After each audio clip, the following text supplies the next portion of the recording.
बिस्मिल्लाहिर्रहमानिर्रहीम। Welcome to MK academy.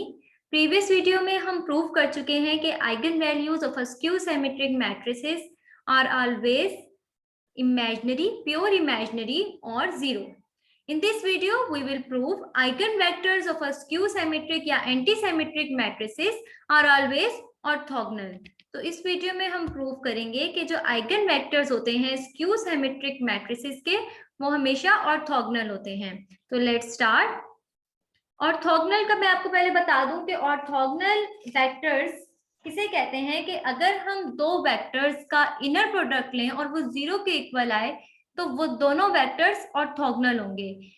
Inner product complex vectors के case में, क्योंकि हम कॉम्प्लेक्स वेक्टर इसलिए यहाँ डिस्कस करें क्योंकि आइगन वैल्यूज हमारी कॉम्प्लेक्स है, इसका मतलब आइगन वेक्टर्स भी कॉम्प्लेक्स हैं। तो हमें इनर प्रोडक्ट, अगर हमें ऑर्थोगोनल प्रूव करना है आइगन वेक्टर्स को, तो हमें प्रूव करना है कि आइगन वेक्टर्स का जो इनर प्रोडक्ट है वो जीरो के इक्वल है।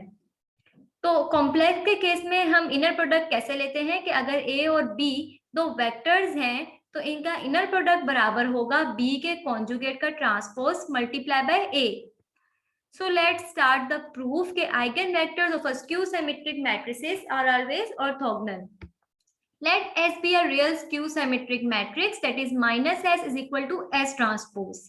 अगर माइनस एस एस ट्रांसपोज के बराबर है तो ऐसे मैट्रिसेस स्क्यू सिमेट्रिक मैट्रिसेस या एंटी सिमेट्रिक मैट्रिसेस कहलाते हैं।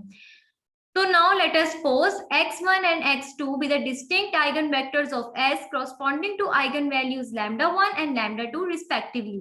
x1 और x2 distinct eigenvectors हैं corresponding to the eigenvalues lambda 1 and lambda 2. अगर x1 x2 eigenvectors हैं, lambda 1 lambda 2 eigenvalues हैं, तो according to the definition of eigenvalues and eigenvectors, sx1 is equal to lambda 1 x1 and sx2 is equal to lambda 2 x2 होगा।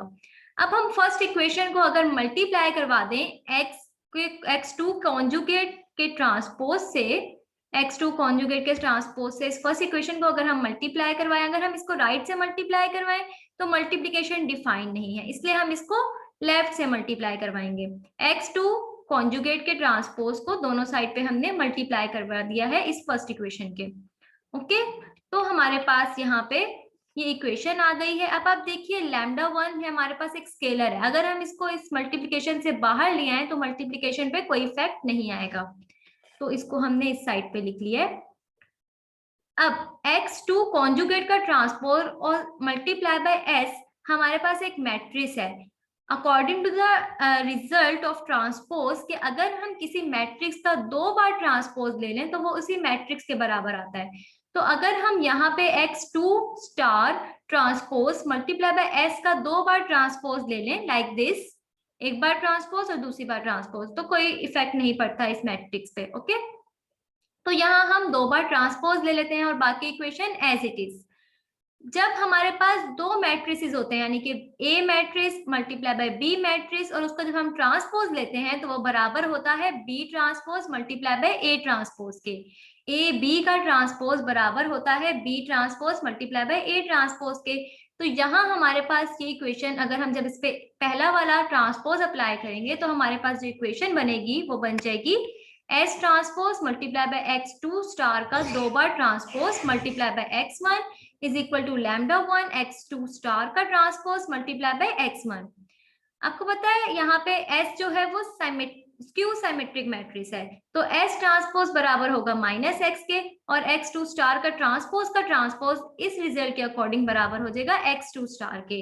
तो यहाँ हम ये put कर देते हैं S ट्रांसपोज माइनस S के बराबर और x2 स्टार का ट्रांसपोज x2 स्टार के बराबर। हमारे पास ये बाहर वाला एक ट्रांसपोज रह जाता है और बाकी इक्वेशन एज इट इज। अब देखिए हमने यहाँ माइनस S x2 स्टार की जगह कुछ पुट करना है। हमारे पास according to the definition of eigenvalues and eigenvectors हमारे पास ये इक्वेशन थी S x2 is equal to lambda 2 x2। अगर हम इसका कॉन्जुगेट ले लें दोनों साइड पे तो हमारे पास S कॉन्जुगेट x2 कॉन्जुगेट बराबर है लैम्डा 2 कॉन्जुगेट x2 कॉन्जुगेट। आपको पता है कि S real skew symmetric matrix है यानी कि इसकी सारी एंट्रीज रियल हैं, तो जब हम इसका कॉन्जुगेट लेंगे तो वो इसी के बराबर आ जाएगा, S कॉन्जुगेट S के ही बराबर होगा क्योंकि S हमारे पास रियल मैट्रिक्स है। इसके अलावा जब हम लैम्डा 2 का कॉन्जुगेट लेंगे, लैम्डा 2 हमारे पास आइगन वैल्यू है स्क्यू सिमेट्रिक मैट्रिक्स की, तो ये प्योर इमेजिनरी होगी।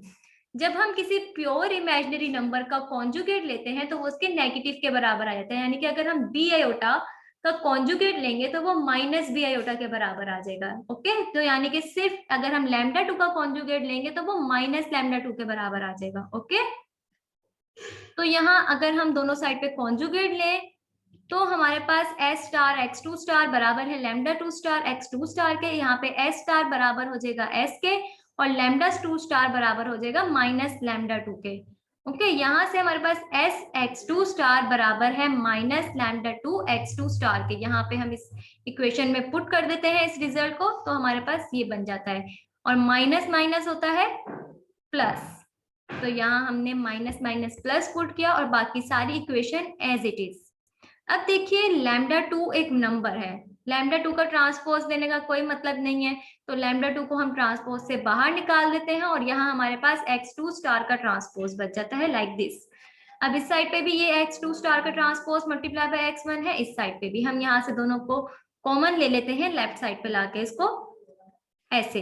अब देखिए x2 star transpose multiply by x1 is equal to 0 multiply by lambda 2 minus lambda 1। अब दो फैक्टर्स है हमारे पास, एक ये और एक ये। अगर लैम्डा 2 माइनस लैम्डा 1 को हम 0 के इक्वल करते हैं तो इसका मतलब लैम्डा 2 लैम्डा 1 के बराबर है। हमने तो डिस्टिंक्ट आइगन वैल्यूज ली थी, तो इसका मतलब लैम्डा 2 लैम्डा 1 के बराबर नहीं हो सकता। x2 स्टार ट्रांसपोज x1 0 के इक्वल है। ये हमारी इनर प्रोडक्ट की डेफिनेशन है कॉम्प्लेक्स के केस में। तो इनर प्रोडक्ट 0 के इक्वल हो गया है, तो इसका मतलब x2 और x1 दो आर्बिट्रेरी आइगन वेक्टर्स थे, ये ऑर्थोगोनल हैं। तो यहां से हमारे पास प्रूव हो गया है कि eigen vectors of a skew symmetric matrices are orthogonal. इसके एग्जांपल हम देखते हैं। ये जो हमारा मैट्रिक्स है A, हमने कोई भी मैट्रिक्स ले लिया है, ये स्क्यू सिमेट्रिक मैट्रिक्स है, इसका ट्रांसपोज इसके माइनस A के इक्वल आएगा। और इसकी जो आइगन वैल्यूज हमने फाइंड की, तो आइगन वैल्यूज हमारे पास इमेजिनरी बनी, प्योर इमेजिनरी आइगन वैल्यूज हमारे पास आई है। देखिए रियल पार्ट इसमें कोई नहीं है, इसका इमेजिनरी पार्ट 1 है, इसका इमेजिनरी पार्ट -1 है। ओके, तो ये हमारे पास प्योर इमेजिनरी आइगन वैल्यूज है। जब हमने इसके आइगन वेक्टर्स फाइंड किए तो वो हमारे पास ऑर्थोगोनल आए हैं। देखिए x2 का जब हम कॉन्जुगेट लेते हैं माइनस आयोटा -1, और जिसका ट्रांसपोज लेके इसके साथ मल्टीप्लाई करवाएंगे तो minus iota multiply by minus iota this is equal to 1, and -1 multiply by 1 is equal to -1।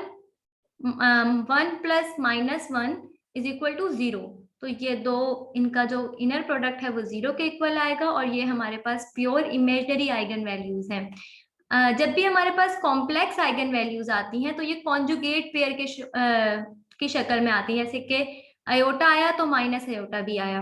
Okay, अगर a प्लस बी आयोटा आएगी तो a माइनस बी आयोटा भी आएगी। इसको भी हम प्रूफ करेंगे इंशाल्लाह। Okay, if you have any Curie you can ask in the comment section below. Thank you so much.